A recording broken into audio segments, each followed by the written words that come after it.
What's up, guys? So, an amazing night of predictions yesterday. I can't call it perfect because I didn't hit 11 out of 11, but I hit 9 out of 11, which is 81%.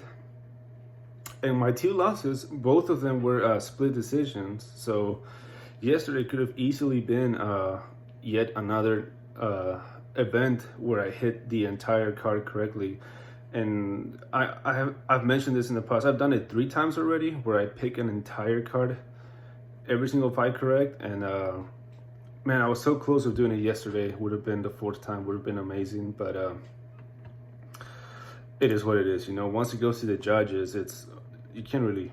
It's out of your control. And of course, one of the ones that I missed was the women's MMA one. If you've seen my videos in the past, you know that I've made this comment before. I don't like to make picks on women's MMA unless it's like for titles or championships, because I always get it wrong. Doesn't matter how much footage I watch, how much research I put into it. I can make a scenario on my head, and every time the fight actually happens, it's completely different than what I wanted. If I pick the underdog to win, she loses. If I pick the favorite, she loses. I stay away from women's MMA, and that's the reason why. So yeah, yesterday, just another one to the list where I cannot get it right. The one with Watterson and Sparsa, I'll talk about those first because those are the ones that I lost. So, the fight, at the end of the fight, I was actually, this is probably going to be a split decision, and I have no idea who's going to win, because there was no, at the end of every round, I kind of zoned out for a bit too, and I was like, that round could have gone either way. So, not much to say about that one. Now, the one with Verdum and Oleinik, I thought Verdum won, to be honest. I gave Oleinik round one, for sure, round one. But I thought 2 and 3, Verdum did enough to steal those rounds. And but the judges didn't see it that way. And I'm not one of those people that says, it's one of the things that I always criticize about MMA. When a fight, it's a split decision, people always say, oh, so-and-so got robbed. And I think there's a difference between getting robbed and a fight that could have gone either way. And I think this Verdum Oleinik was one that could have gone either way. Let me adjust this real quick. It's annoying me. Yeah, so I don't think Verdum got robbed. I don't think Oleinik would have got robbed. It was close. They gave it to Oleinik, and I had Verdum. But I still think that, you could tell Verdum looked fat. He had a lot of extra body fat that he has not carried before. So obviously the 2-year layoff, the fact that he was on PEDs and maybe he's not anymore, plus the fact of all this quarantine, I'm not surprised. Hopefully, I don't give a shit about Verdum, to be honest. I don't care if he fights again, but I think had he not had the layoff, he would have destroyed Oleinik, but it's whatever. And then I'll just talk real quick about the card. So Gaethje and Ferguson, semi-perfectly predicted. I picked Gaethje to win by knockout or TKO round 1, and he won by TKO round 5, which never in a million years I would have guessed that. To me, I was like convinced that if this fight went past the second round, Ferguson's cardio was gonna take over and Gaethje was gonna gas and he was gonna beat him up.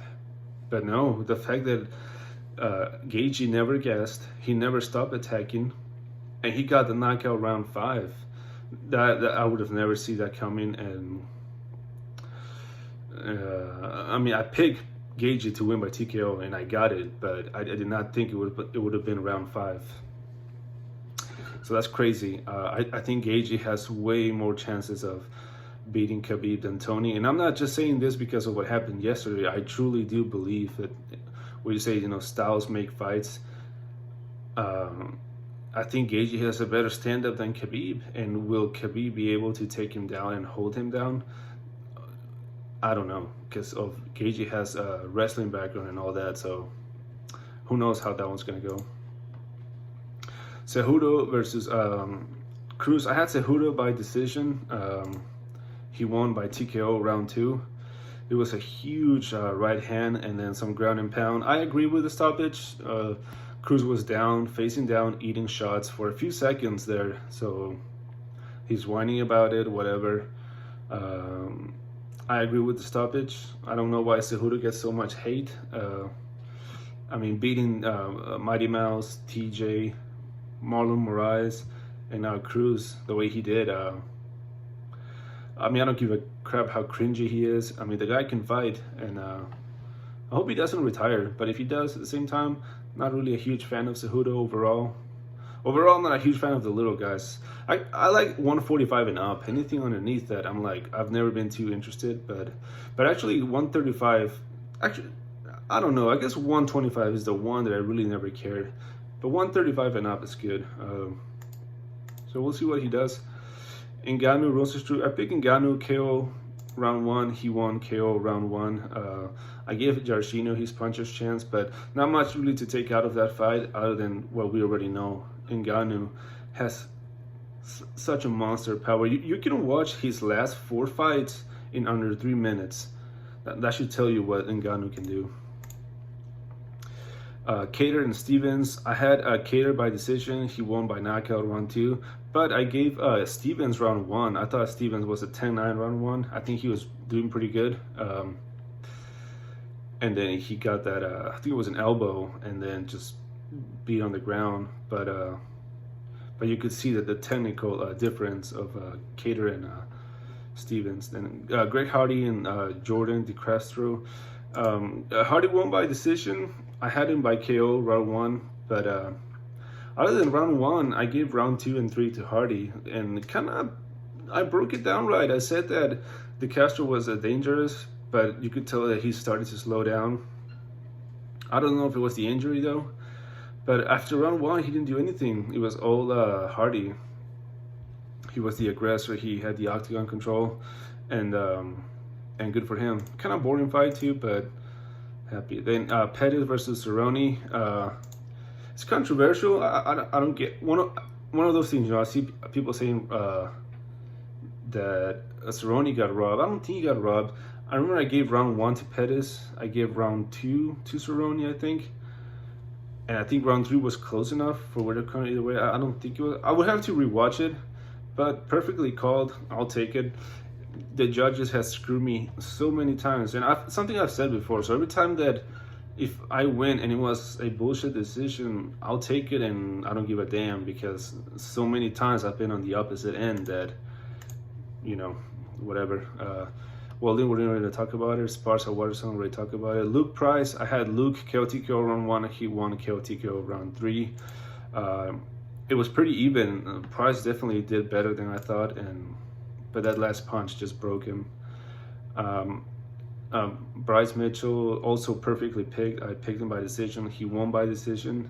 Complete, absolute, total domination. I think it was the more loop-sided scores I've ever seen.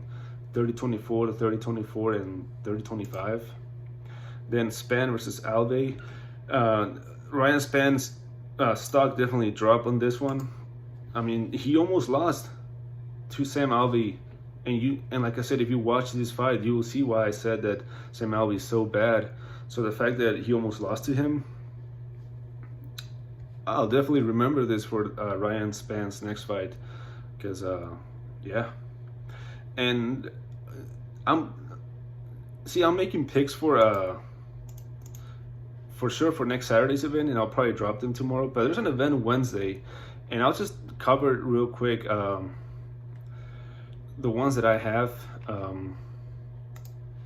Let's see. So I have Smith by knockout round 1. I have OSP by knockout round 2. I still need to do more. I have Philip Lintz by knockout round 1. Arlovsky needs to retire.